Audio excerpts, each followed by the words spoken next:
In the first few million albums, the man behind Sweet Caroline now sits alone in his studio. His sad new life is nothing like his glory days. Neil Diamond was born on January 24, 1941, in Brooklyn, New York, during the tough years of World War II. His parents, Rose and Akiba Kiev Diamond, came from Jewish families who had fled hardship in Russia and Poland. Life wasn't easy. His father worked as a dry goods merchant, trying to keep the family afloat through uncertain times. They moved often across Brooklyn, and everywhere they went, the echoes of their immigrant roots and Jewish traditions followed. Neil grew up with a deep sense of working-class struggle, something that would later find its way into the heart of his music. For a few years during the war, the family's world changed completely. They moved out to Cheyenne, Wyoming, while Kiev served in the army. For a Brooklyn kid, the wide-open spaces of Wyoming were like another planet. It was there, sitting in dark movie theaters, watching singing cowboy films, that Neil fell in love with music and storytelling. The huge skies, the rugged heroes, the idea that songs could capture a feeling, all of it stuck with him. When the war ended, the Diamonds packed up and headed back to Brooklyn, this time settling in Brighton Beach. Neil carried the wildness of the West inside him, even as he returned to the crowded streets of New York. In his teenage years, Neil discovered something that would change his life forever: writing songs. Around 15 years old, he wrote his first song, "Hear Them Bells," for a girl he liked. It wasn't just a schoolboy crush. It opened up a whole new world inside him. That same summer, at a camp for Jewish kids upstate, he got the chance to see Pete Seeger perform. Watching Seeger, seeing someone turn simple words and melodies into something powerful, hit Neil like a lightning bolt. When he got back home, he begged for a guitar, and before long, his fingers were clumsily learning chords, his mind already racing ahead to songs he hadn't written yet. His 16th birthday gift, a cheap $9 acoustic guitar, might have looked ordinary, but for Neil, it was everything. School started to slip away from him as he spent more and more time hunched over the guitar, writing melodies, scribbling lyrics in the margins of his notebooks. Even when he tried to focus on his studies, the songs kept pushing their way into his mind.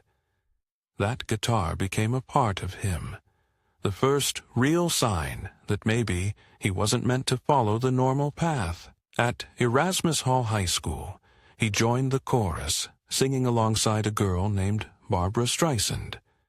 Neither of them were stars yet. They were just two kids trying to figure it out. They weren't close, but they both carried a spark that the world hadn't seen yet. Later, Neil transferred to Abraham Lincoln High School, where he picked up fencing and made friends with Herb Cohen, who would go on to be an Olympic fencer.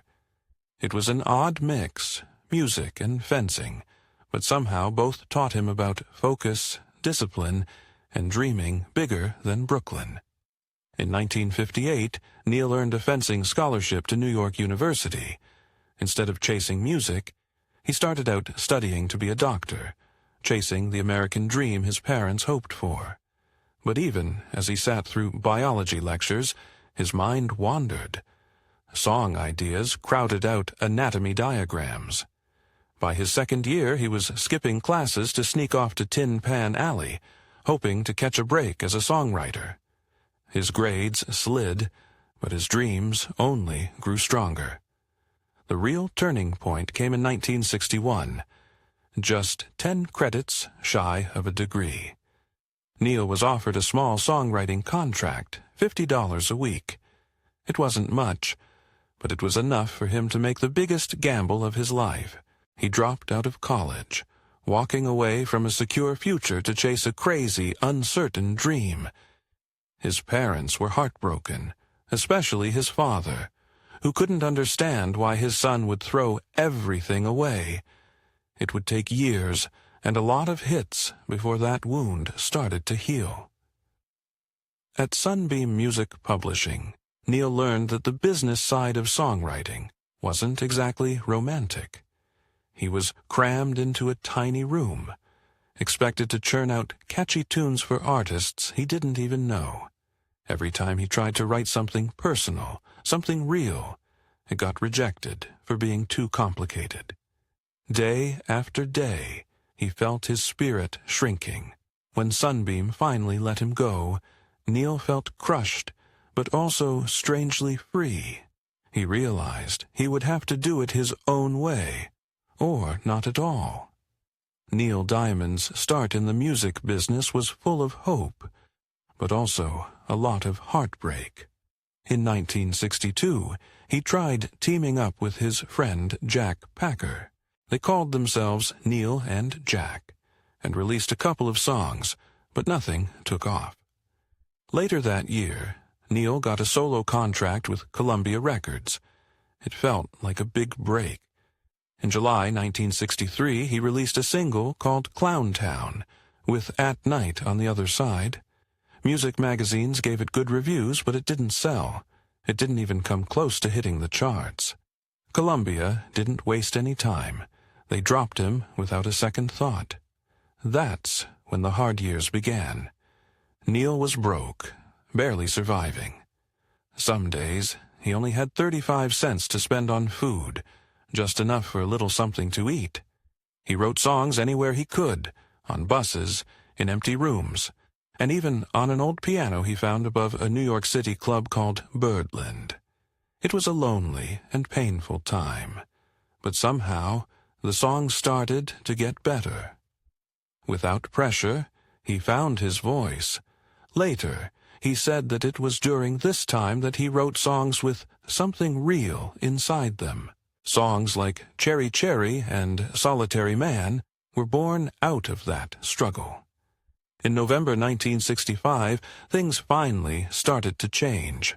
A group called Jay and the Americans recorded one of his songs, Sunday and Me. For the first time, Neil had a real hit on his hands. It reached number 18 on the Billboard charts and stayed there for weeks. It even became a hit in Canada. After so many years of being told no, this little victory meant everything. It showed the world that Neil wasn't just another songwriter lost in the crowd. His melodies had heart. His songs had hooks you couldn't forget. Sunday and Me opened doors that had always been slammed in his face. Not long after, Neil met two people who would change everything for him, Jeff Barry and Ellie Greenwich. They were big names, already, behind a bunch of famous songs. They loved Neil's demos and quickly got him a deal with a music publisher. But just like before, the good luck didn't last long. He got fired. Neil joked later that getting fired was almost a rite of passage for young songwriters. Even though it stung, it didn't stop him. Jeff and Ellie introduced him to Bert Burns, who ran Bang Records. Burns saw something special in Neil and signed him. For the first time, Neil had a team that believed in him. They gave him the freedom to make the kind of music he wanted. The dark, emotional songs that had been building inside him finally had a place to grow. Then came the moment that truly exploded his career. In 1966, a music publisher named Don Kirshner called Neil into his office. He needed a song for a new band called The Monkees. Neil played him a tune he had written for himself called I'm a Believer. Kirshner knew right away it was a hit. They quickly recorded the music, sent it to California, and the Monkees added their vocals. When the song came out, it was like a bomb going off. I'm a Believer sold over 1 million copies before it even hit stores. It raced to number 1 and stayed there for 7 weeks straight. It became the biggest song of 1967. Suddenly, Neil Diamond wasn't just some struggling songwriter anymore. He was the guy who wrote the biggest song in America. He also wrote other songs for the Monkees like A Little Bit Me, A Little Bit You, and Look Out Here Comes Tomorrow, which made his name even bigger. While all of this was happening, Neil didn't forget about his own dreams. In early 1966, he released Solitary Man. It didn't shoot to #1, but it was enough to put him on the map as a solo artist. The song was about loneliness and trying to find love, something he knew a lot about after all those rough years, even though he didn't realize it at first. It was a reflection of his own life. It was raw, honest, and unforgettable. A few months later, he released Cherry Cherry, and that one really took off. It climbed all the way to #6 on the charts. Now, Neil Diamond wasn't just writing hits for other people. He was becoming a star himself. Around this time, he also rushed out his first album, The Feel of Neil Diamond. Even though it was put together quickly to ride the wave of his success, it showed everyone that he was the real deal. His songs were personal, catchy, and full of heart, the kind of music that would define his whole career. In 1969, everything changed when he stepped onto the stage of The Ed Sullivan Show.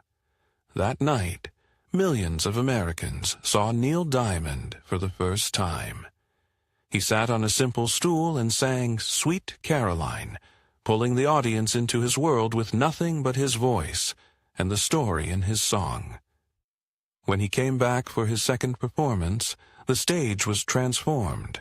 He sang Holly Holy, while standing on a giant rainbow-colored pyramid surrounded by dancing flower children. It was a perfect snapshot of the late 60s, bold, colorful, and a little wild. Sweet Caroline rocketed up the charts and became a classic. Holly Holy charted too, though not as high. Despite how powerful the performance was, it would be his only time on The Sullivan Show. Maybe because the show itself was nearing its end. The story behind Sweet Caroline stayed a secret for almost 40 years. In 2007, Diamond finally revealed that he wrote the song after seeing a photo of a young Caroline Kennedy dressed in her riding gear beside her pony. At the time, he was a broke, unknown songwriter, but that innocent image gave him hope and a spark of inspiration. He later wrote the song in less than an hour while staying in a Memphis hotel room.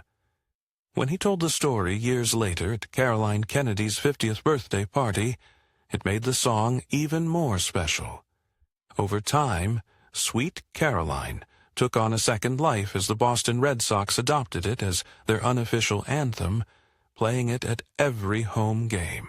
Even decades later, Diamond was amazed by how the song kept finding new generations of fans. By 1968, Neil Diamond had signed with Uni Records, and it changed everything. At Columbia, his early songs had been praised but didn't sell. Now, with Uni, he had the freedom and the support he needed. His first gold records came during this time, and for the first time, he was seen not just as a songwriter, but as a true performer. It was also during these years that he helped launch another rising star. When a young British singer named Elton John came to America, it was Neil Diamond who introduced him to his first big American audience. Meanwhile, Diamond's own songs were growing deeper and more personal, and his concerts were becoming grand productions that showed just how powerful he could be on stage. In 1970, Neil Diamond hit the top of the charts for the first time with Cracklin' Rosie. It was the payoff for all the years of writing songs in empty rooms and traveling by bus. After surviving on barely enough to eat and pouring his heart into songs like Solitary Man, Diamond had finally cracked the code. Cracklin' Rosie was everything he had been working toward.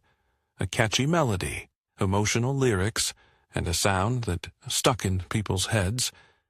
After that hit, there was no doubt. He wasn't just a songwriter anymore. He was a star. The momentum only grew. In 1972, Song Song Blue became another #1 hit, and it captured the simple, heartfelt style that Diamond had perfected. That summer, he recorded one of the most important albums of his career, Hot August Night, during a run of 10 sold-out shows at the Greek Theater in Los Angeles. The double live album showed Diamond at his absolute best. The energy, the emotion, the connection with the audience. It was all there. Hot August Night wasn't just a concert album. It was the moment Neil Diamond became a legend. He would return to that night again and again, releasing sequels in 1987, 2009, and 2018. But nothing quite matched the magic of that original show. Later that same year, Diamond took an even bigger risk. He became the first major pop rock star since Al Jolson to headline Broadway's Winter Garden Theater. For 20 straight nights, he sold out the house, drawing crowds that included young couples, old ladies, businessmen, and even hipsters who secretly loved his music. It was a gamble, but it paid off in a huge way, proving that Neil Diamond could win over any audience anywhere. Then, at the peak of his fame, Diamond made a surprising move. He walked away from touring for more than 3 years, while other artists worried about being forgotten. Diamond stayed home with his family, wrote songs, and recharged. When he finally returned to the stage in late 1976, some wondered if the world still cared. But they did, and more than ever. His comeback tour shattered attendance records across North America, Australia, and Europe, pulling in over $5 million. An enormous sum at the time. His shows were bigger, his songs were deeper, and his connection with audiences was stronger than ever. Even bigger things were waiting. In 1973, Neil Diamond signed a deal with Columbia Records that shook the music industry. They offered him $5 million for 5 albums, an unbelievable amount back then. With that freedom, Diamond chose to take a creative risk. He wrote the soundtrack for the movie adaptation of Jonathan Livingston's Seagull, a philosophical story about a seagull who dreamed of flying higher and faster than any other. Diamond's soundtrack was full of rich emotional music, a major departure from his pop hits. The film itself was a flop, but Diamond's music soared. The soundtrack earned millions, won a Grammy, and even brought him a Golden Globe. Behind the scenes, though, things weren't so smooth. Diamond clashed with the movie's director, furious that his music was being edited without his approval. After that experience, he vowed never to work on a film again unless he had full creative control, a promise he kept until 1980, when he starred in The Jazz Singer. In 1980, Neil Diamond decided to try something new. He had never acted before, but he took the lead role in The Jazz Singer, a modern remake of a famous 1927 film. Even without any acting experience, Hollywood paid him an unbelievable $3.5 million, making him the highest-paid first-time actor ever at that time. He played Yusel Rabinovich, a Jewish cantor who dreamed of leaving tradition behind to become a pop star. Acting next to legends like Sir Laurence Olivier and Lucille Ball's daughter, Lucy Arnaz, Diamond surprised many by creating strong chemistry on screen. The movie made a lot of money, earning 3 times what it cost to make, but critics didn't like Diamond's acting at all. Still, the soundtrack turned into a huge success. Songs like Love on the Rocks, Hello Again, and America became instant classics. There was even a controversial scene where Diamond performed in blackface, as a modern nod to the original film's history. After the experience, Diamond decided he would rather stay a singer than chase a second career in movies. Aside from small appearances as himself, like in Saving Silverman years later, he left acting behind for good. One of the biggest songs from the Jazz Singer soundtrack was America. It wasn't just a hit, it became a symbol. Inspired by his own family's immigrant story, Diamond wrote it straight from the heart without thinking too much. His grandparents had come from Russia and Poland, settling in Brooklyn, where he grew up. "It's my gift to them," he once said. The song had a sadness hidden inside its hope, and people could feel it. It hit number 8 on the Billboard charts and stayed close to American culture for years. In the 2000s, it became an anthem for Latino immigration rights rallies, something Diamond never expected, but loved. He said, "It's the song for the modern-day Latino, too, proud that it reached across generations and cultures." Long before all that fame, Neil Diamond had already started his personal journey. When he was 22, and working as a waiter in the Catskills to support his music dreams, he met a young girl named Jay Posner. Their connection was instant. They married in 1963, before the world even knew his name. While he struggled to break into music, Jay worked as a school teacher, and together they had 2 daughters, Marjorie and Elin. But as his music career exploded in the late 60s, the marriage couldn't survive the pressure. By 1967, they had separated, and by 1969, it was officially over. It was a bittersweet time. He was becoming a star, but losing his family at the same time. Later that same year, Neil married Marcia Murphy, a TV production assistant. Some rumors said their relationship had started even before his first marriage ended. They built a life together and had 2 sons, Jesse and Micah. For a while, it seemed like he had found stability, but again, the heavy demands of touring and late-night work took their toll. After 25 years, they divorced in 1995. The media went wild when reports said Marcia received about $150 million in the settlement, half of Neil's fortune. He later said the number was a bit exaggerated, but he didn't argue much. "She got enough to live on for the rest of her life," he said, and even added that she was worth every penny. Instead of therapy, Diamond poured his emotions into music, creating the album Tennessee Moon to heal himself. A few years later, something unexpected happened. While touring Australia in 1996, Diamond met Ray Farley in Brisbane. They fell into a deep, quiet relationship that lasted 12 years. Ray even took over managing his merchandising business. Their bond was tested hardest when Ray suffered a failed back surgery and terrible pain. Diamond stayed by her side constantly, writing the songs for Home Before Dark during that tough year. The love and sadness of that time bled into the music. But even after all they had been through, their relationship quietly ended before 2008, with no public explanation. Love found him again when he least expected it. In 2009, while filming a concert documentary, Neil met Katie McNeil, a much younger music executive. Their age gap was big, almost 30 years, but it didn't matter to them. In 2011, at 70 years old, Diamond used his very first tweet to announce their engagement. They married in 2012 in a small Los Angeles ceremony.